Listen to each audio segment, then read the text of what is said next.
Good morning, Bitcoins. This is Mad Bitcoins Live, and we're still covering Bitcoin scaling. Let's get right into it.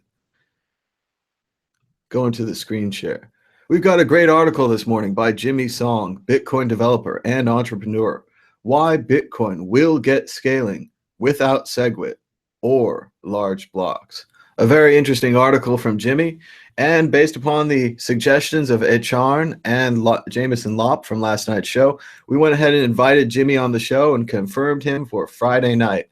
Friday night, we'll be talking to Bitcoin entrepreneur and developer Jimmy Song about Bitcoin scaling, and most certainly about his article, Why Bitcoin Will Get Scaling without Segwit or Large Blocks. Kind of a counterintuitive title, having a hard time reading it there. Jihan is psyched about this. He says he's looking forward to it. Most of us thought there were only voices out there. But now, as you can see this week on Mad Bitcoins, we're getting all those voices together, and we're going to talk Bitcoin scaling until it happens, or until we can come up with a compromise or a better solution. There's also a great article this morning by Vinny, The Power of the Invisible Hand, warning of what may happen in the future if there is a Bitcoin fork. I went ahead and invited Vinny on the show tonight. We haven't gotten a response yet, but we're hoping for the best.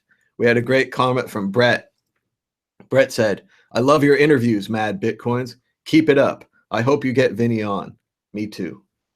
We've also got another great article from Bitcoinist, The China Syndrome. Are California's Bitcoin exchanges doomed? The author extends the idea that China has taken such an interest in their Bitcoin exchanges, maybe they'll look over the coast to California's.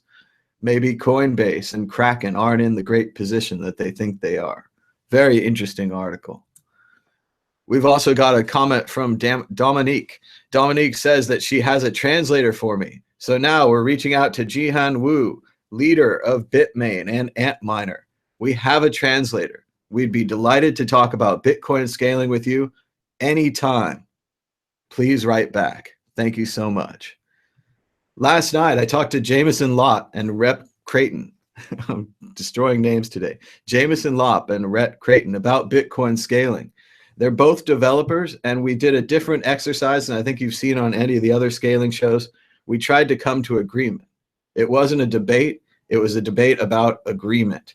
I think we found a lot of things that we can agree on. We had a very reasonable and technical discussion. If you'd like to check that out, the link is below. I also put together a playlist for all of my recent scaling Bitcoin interviews, if you want to watch them together or have an easy place to link someone if they want to catch up.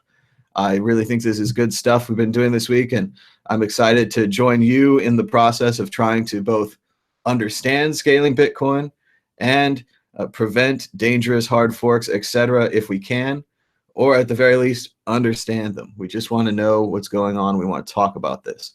And finally, my last topic for this little live show, I created this yesterday. I think it's a simple way of understanding the difficulties that we're facing. This is the Bitcoin triangle. Bitcoin, much like government, church, and state, the legislative houses of Congress, the Supreme Court, and the president, is a story of different powers getting together and being basically forced to work together. The users are the people that use Bitcoin. This is a very simple category. This includes Bitcoin exchanges. This includes businesses that use Bitcoin. Anyone whose day would be wrecked if you couldn't send or receive Bitcoin. These are users. The coders are the people who make Bitcoin. They make the code that runs the network. If the code stopped running, if there was a problem, these are the people who would be affected. These are the people that would be trying to fix it. There's also the miners. The miners are the ones who actually mine Bitcoin. They create it. They secure the network. They're also a very big part of this. And certainly, there's overlap between all of these people. The coders also use Bitcoin. They probably get paid in it. The miners obviously use Bitcoin. They get paid in it.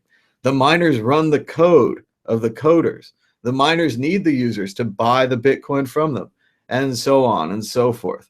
My basic understanding and my plan for Bitcoin scaling is to understand each of these three groups, understand their incentives, understand what they know, what they don't know, what they can't know, and then try to understand and to collaborate on a plan for these three groups to work together. This is the Bitcoin triangle. This is why it's so difficult to scale Bitcoin. This is why it's difficult to have a conversation about it. I believe this is the core of our issue. And I hope that we can use this kind of simplicity, directness, honesty, whatever you want to call it, this basic thing that we're doing this week on MadBitcoin scaling. I hope we can use this to help solve the problem. That's our goal.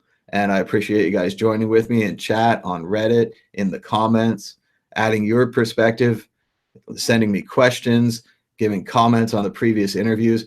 We're all involved in this. We're all many small voices working together, and hopefully we can succeed and we can save Bitcoin, or at least understand what's happening to it. Either one of those things. But thank you so much for joining me. If Vinny agrees, we'll be back tonight with Vinny. If we don't hear back from Vinny, we'll ask somebody else. We'll try to be back tonight. Like I said, we've got the Bitcoin group tomorrow. Then we've got Jihan Wu. Sorry, no, we have Jimmy Song. Sorry, similar starting consonants. But we have Jimmy Song tomorrow night. We're still looking for Jihan Wu. If you're out there, maybe somebody knows him. Says, hey, talk to a reasonable guy about Bitcoin. I want to understand the miner's perspective. I'm not a miner. I used to mine, but that was like in my living room. It's not really like the same thing. So I would appreciate his perspective, or maybe someone that works with him, or a spokesperson, etc. That'd be great. But we're running out of time, and I've got to get coffee and breakfast and all those kind of things going. So until next time, bye-bye.